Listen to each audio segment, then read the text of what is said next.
नमस्कार दोस्तों, स्वागत है आप सभी का। हम RPSC second grade topic wise test series देख रहे थे। इससे संबंधित हमने इससे पहले जो टॉपिक कवर किए हैं उनके नाम मैं आपको बता देता हूँ। एक तो हमने जो साइटोलॉजी से संबंधित जो फर्स्ट यूनिट आती है उससे संबंधित मैंने एक मैराथन वीडियो डाला है, जिसमें लगभग 3.5 घंटे का वीडियो, उसमें आपकी पूरी साइटोलॉजी कंप्लीट हो जाती है। इसके अलावा हमने जो सेकंड टॉपिक आता वो जेनेटिक्स वाला हमने देख लिया है। इसके बाद में हमने मोलिकुलर बायोलॉजी से संबंधित पिछले वीडियो में 50+ क्वेश्चन देखे थे, जो कि व्याख्या थे सहित थे। इस कारण आपके 80 से 90 क्वेश्चन आपके वहाँ पे कवर हो जाते हैं। और मोलिकुलर बायोलॉजी से संबंधित यानी कि आणविक जीव विज्ञान से संबंधित कुछ इंपॉर्टेंट क्वेश्चन और रह जाते हैं, जो कि इस वीडियो के अंतर्गत हम डिस्कस करेंगे। यानी कि मोलिकुलर बायोलॉजी का ये सेकंड पार्ट रहेगा, जिसमें महत्वपूर्ण प्रश्नों को हमने शामिल किया है, जो आपके आरपीएससी सेकंड ग्रेड और नीट 2023 के लिए बहुत ही महत्वपूर्ण रहने वाले हैं। इसके अलावा RPSC first grade, third grade और अन्य जितनी भी प्रतियोगी परीक्षाएं हैं उन सभी के लिए बहुत ही महत्वपूर्ण क्वेश्चन है, क्योंकि सामान्यतः जितनी भी प्रतियोगी परीक्षाएं हैं उनमें जनरल साइंस आपके लगभग हर कंपटीशन एग्जाम में पूछी जाती है।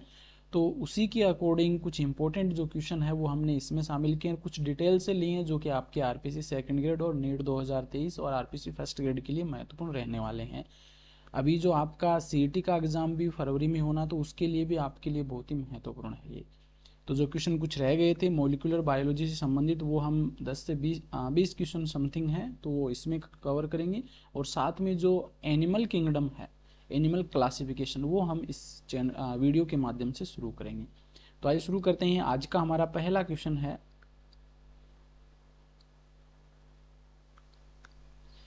कोलेजन है। तो कोलेजन क्या है ये हमने पहले ही बात कर ली। ऑप्शन फर्स्ट है रेशेदार प्रोटीन, सेकंड है ग्लोबुलर प्रोटीन, थर्ड है लिपिड और फोर्थ है कार्बोहाइड्रेट। तो कोलेजन क्या होती है? हमारी बॉडी में पाए सबसे अधिक मात्रा में पाए जाने वाली क्या होती है? एक प्रोटीन होती है, और ये होती है रेशेदार प्रोटीन, फाइब्रस प्रोटीन होती है। नेक्स्ट है क्वेश्चन नंबर 2, संकुचनशील प्रोटीन है। कॉन्ट्रेक्टाइल प्रोटीन कौन सी है इनमें से? ऑप्शन फर्स्ट है एक्टिन, सेकंड है मायोसिन, थर्ड है ट्रोपोनिन है, ट्रोपोनिन ट्रोपोनिन फोर्थ हो जाएगी ट्रोपोमायोसिन। अब देखो यहाँ पर जितने भी ये प्रोटीन के नाम दे रखे हैं ये सभी आपकी पेशी से संबंधित हैं। और पेशी की संरचना की हम बात करें तो उसमें दो बैंड पाए जाते हैं। एक तो हल्का बैंड होता है, बीच वाला क्या होता है? एक मोटा तंतु होता है। और इसके दो मोटे तंतु बना लेते हैं एक बार हम समझने के लिए। और यहाँ पर होता है पतला तंतु,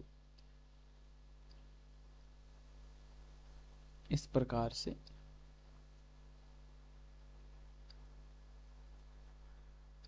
ये संरचना होती है। तो ये जो पतला वाला तंतु है ये कहलाता है एक्टिन,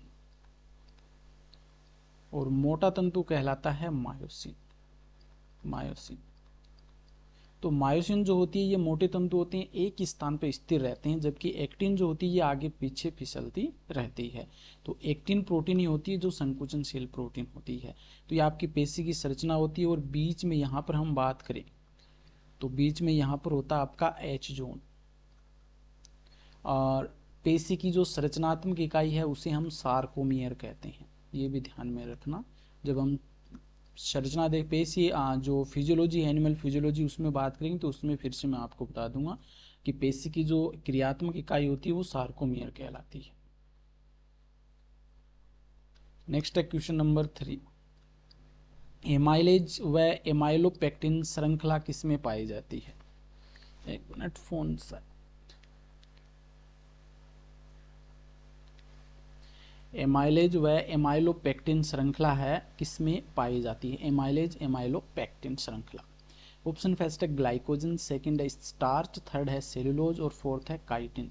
अब देखो एमाइलेज और एमाइलोपेक्टिन श्रृंखला ये किसका भाग होते हैं? तो ये हम बात करें तो ये मुख्य रूप से स्टार्च के ही पार्ट होते हैं, स्टार्च में ही होते हैं। एमाइलेज क्या होती है? ये एक प्रकार की सांखित श्रृंखला होती है, और एमाइलोपेक्टिन असांखित होती है। और यहाँ पर ग्लाइकोजन हमारी बॉडी में स्टोर्ड फूड होता है, ह्यूमन बॉडी में सेलुलोज है। तो ये जितने भी प्लांट होते हैं प्लांट्स की जो सेल वॉल होती है वो सेलुलोज की बनी होती है, जबकि कवकों में जो सेल वॉल होती है वो काइटिन की बनी होती है। इंपॉर्टेंट है, ये भी क्वेश्चन कई बार ये क्वेश्चन कई बार पूछा जा चुका है एग्जाम में। इसको काइटिन को हम फंगल सेलुलोज भी कहते हैं, फंगल सेलुलोज भी कहा जाता है, तो ये ध्यान में रखना है हमें। देखो इसमें क्वेश्चन के साथ साथ में जो इंपॉर्टेंट तथ्य बनते हैं वो भी मैं आपको बताता चलूँगा, क्योंकि आपके ऑप्शन इसी प्रकार से बनाए गए हैं कि इसमें आपका लगभग पूरा टॉपिक है वो कवर हो जाए। पुष्पीय पादपों में शर्करा स्थानांतरण किस रूप में होता है, यानी कि जो पत्तियां जो होती है पुष्पीय पादपों में, उन पत्तियों में भोजन बनता है, फूड बनता है। और ये फूड कौन सा होता है? अब देखो हम प्लांट की बात करें तो फूड प्लांट में स्टार्च होता है, स्टोर्ड फूड स्टार्च होता है, लेकिन ये इसका प्रयोजन किस रूप में होता है? ऑप्शन फर्स्ट है ग्लूकोज, सेकंड है सुक्रोज, थर्ड है फ्रक्टोज और फोर्थ है माल्टोज। जो स्टार्च होती है ये क्या होती है? सुक्रोज के रूप में परिवर्तित हो जाती है, क्योंकि सुक्रोज एक अनअपचायक शर्करा होती है, किसी के साथ क्रिया नहीं करती है। तो ये क्वेश्चन इंपॉर्टेंट है, पूछा जा सकता है कि पुष्पीय पादपों में शर्करा स्थानांतरण किस रूप में होता है? सुक्रोज के रूप में होता है।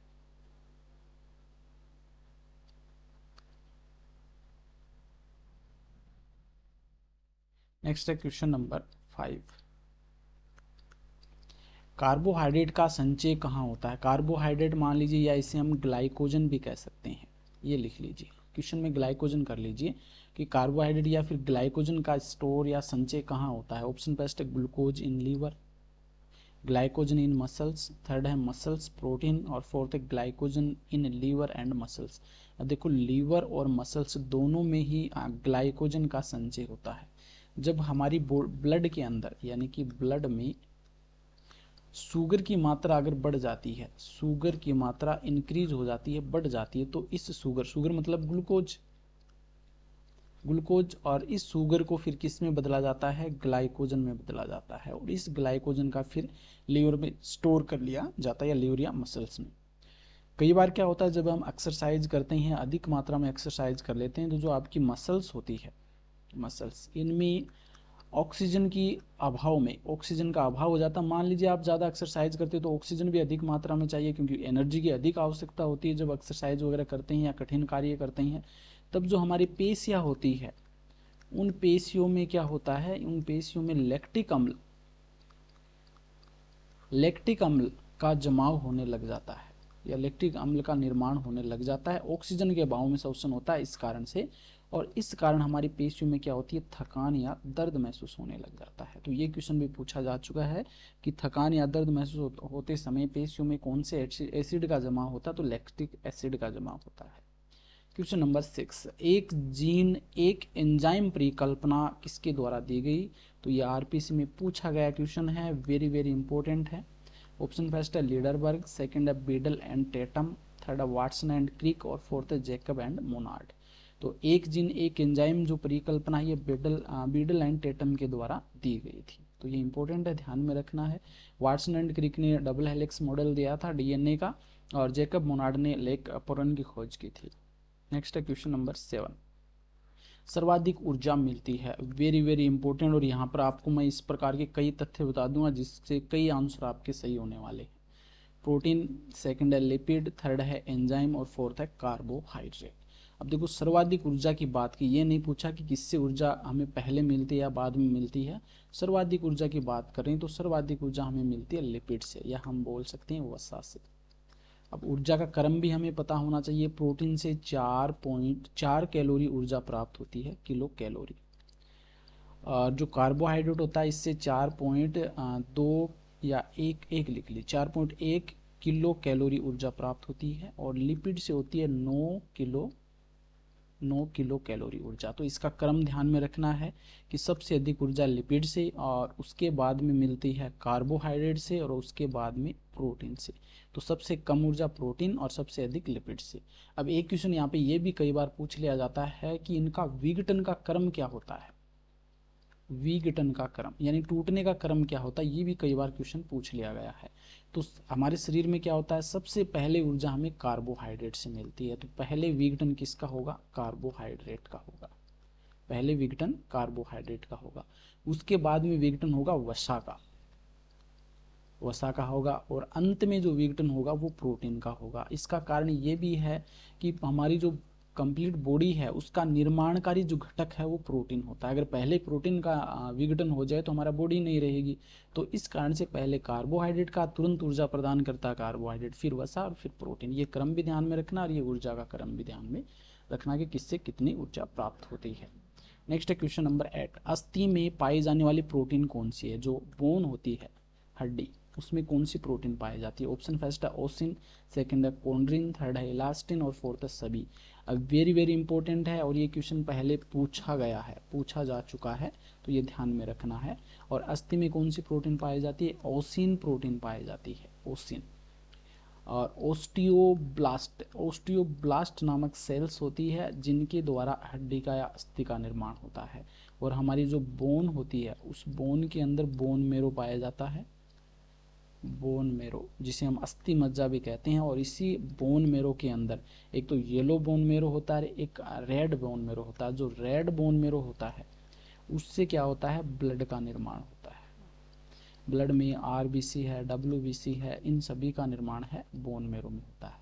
अब यहाँ पे मैं फिर इसी की बात चल गई तो एक क्वेश्चन और बता देता हूँ। जब भ्रूणीय अवस्था होती है उस समय जो आपका लीवर होता है वो क्या करता है? ब्लड का निर्माण होता है, क्योंकि उस समय ये बोन मेरो पूर्ण रूप से विकसित नहीं हो पाता है।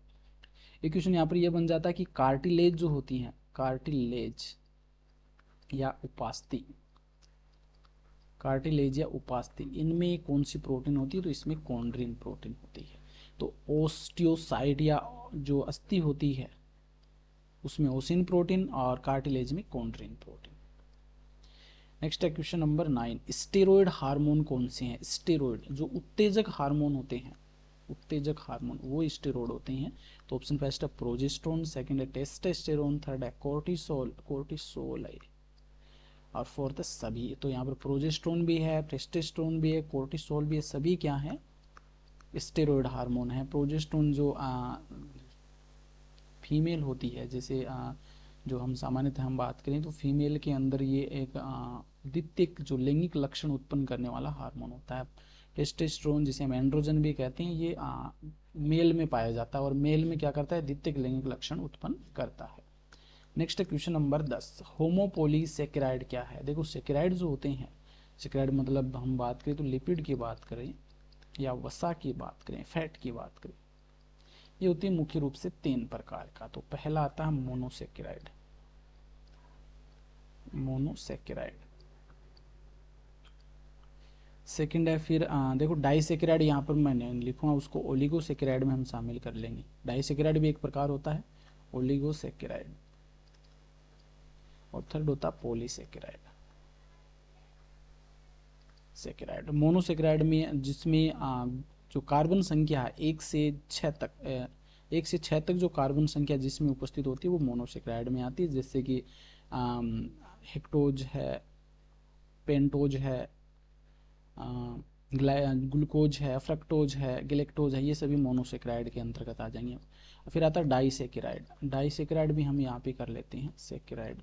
डाइसेकेराइड किस में आता है? ओलिगोसेकेराइड में शामिल करते हैं। इसमें आपका सुक्रोज, सुक्रोज के अलावा लैक्टोज हो जाएगा, मेनोज, लैक्टोज हो जाएगा, मेनोज हो जाएगा, ये इसी में आते हैं। ओलिगोसेकेराइड की हम बात करें तो ओलिगोसेकेराइड में इसी को डाइसेकेराइड है। इसके अलावा हम बात करें तो ट्राइसेकेराइड है, यानी कि 2 से लेकर एक मान लीजिए 2 से लेकर 7 तक मोनोसेकेराइड उपस्थित हो तो उसे ओलिगोसेकेराइड कहते हैं, और 7 से 10,000 तक मोनोसेकेराइड हो उसे पॉलीसेकेराइड कहते हैं। अब इसी के अंदर पॉलीसेकेराइड को फिर से हम 2 भागों में बांटते हैं, एक तो होमोपोलीसेकेराइड और एक हेटेरोपोलीसेकेराइड। होमोपोलीसेकेराइड वे होती हैं जिनमें समान प्रकार की मोनोसेकेराइड इकाइयाँ उपस्थित होती हैं। हेटेरोपोलीसेकेराइड वे होते हैं जिसमें असमान प्रकार की मोनोसेकेराइड इकाइयाँ उपस्थित होती हैं।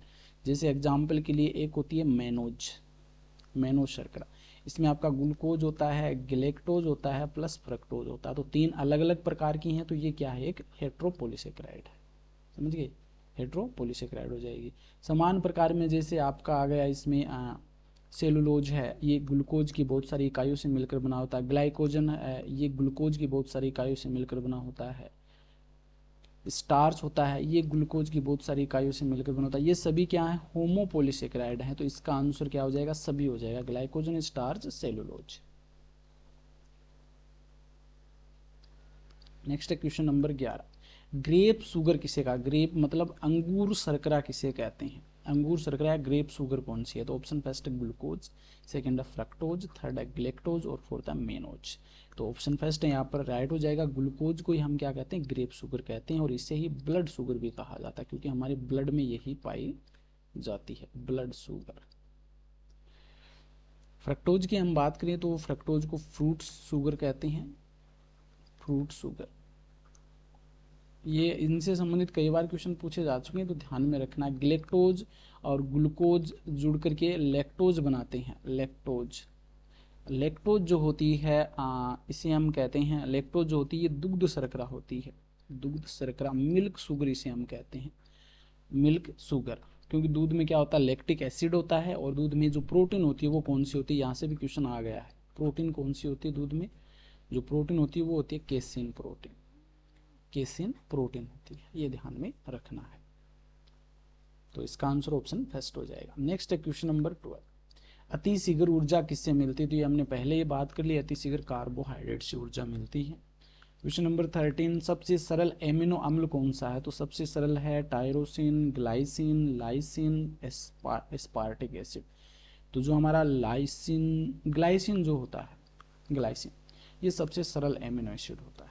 नेक्स्ट है question number 14, adrenaline, adrenaline hormone कौन सा एमिनो अम्ल है, एड्रीनेलिन हार्मोन। तो एड्रीनल किससे स्रावित होता है, एड्रीनल ग्रंथि से स्रावित होता है, अधिवृक्क ग्रंथि से स्रावित होने वाला हार्मोन है। इसकी हम बात करें तो ये टायरोसिन नामक एमिनो एसिड से स्रावित होता है, टायरोसिन। नेक्स्ट है क्वेश्चन नंबर 115, क्षारीय एमिनो अम्ल है। तो क्षारीय एमिनो अम्ल, ये भी क्वेश्चन कई बार पूछा जाता है कि अम्लीय एमिनो एसिड कौन से हैं, क्षारीय एमिनो अम्ल कौन से हैं। देखो इतना कंप्लीट तो नहीं बता सकता, लेकिन जो इंपॉर्टेंट है वो यहाँ पर मैंने शामिल किए हैं कि क्षारीय एमिनो अम्ल कौन से हैं। तो लाइसिन, आर्जिनिन और हिस्टिडाइन, ये तीनों ही क्या हैं, क्षारीय एमिनो अम्ल है। और जिसके आगे एसिड लगा हुआ है, स्पार्टिक एसिड है, ग्लूटामिक एसिड है, ग्लूटामेट है, ये सभी क्या है, अम्लीय एमिनो एसिड है। क्वेश्चन नंबर 16, डीएनए रेप्लिकेशन होता है। तो डीएनए रेप्लिकेशन किस प्रकार का होता है, ये पूछा यहाँ पर, किस प्रकार का होता है। तो डीएनए रेप्लिकेशन है ऑप्शन फर्स्ट सुरक्षित, सेकंड असुरक्षित, थर्ड अर्धसुरक्षित और फोर्थ रचनात्मक। इंपॉर्टेंट क्वेश्चन है, ये पूछा जा चुका है पहले एग्जाम में। तो ऑप्शन सी हो जाएगा, अर्धसुरक्षित प्रकार का होता है डीएनए रेप्लिकेशन। और इसकी खोज किसने की थी, तो ये भी ध्यान में रखना, मिशेल्सन नामक वैज्ञानिक था, मिशेल्सन, इन्होंने इसकी खोज की थी। अब देखो यहाँ पर हमारे 16 क्वेश्चन आज देखे हमने, 50+ क्वेश्चन पहले देखे थे मोलिकुलर बायोलॉजी से संबंधित, मोलिकुलर बायोलॉजी से संबंधित।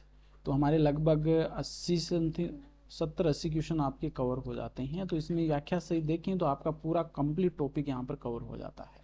इनसे बाहर आपको शायद ही कोई क्वेश्चन देखने को मिले, और विश्वास रखिए कि ये क्वेश्चन आपके एग्जाम में सीधे के सीधे ही पूछे जाएंगे, क्योंकि ये वैसे क्वेश्चन हमने उठाए हैं जो कि पीछे आपके एग्जाम में किसी न किसी एग्जाम में पूछे जा चुके हैं।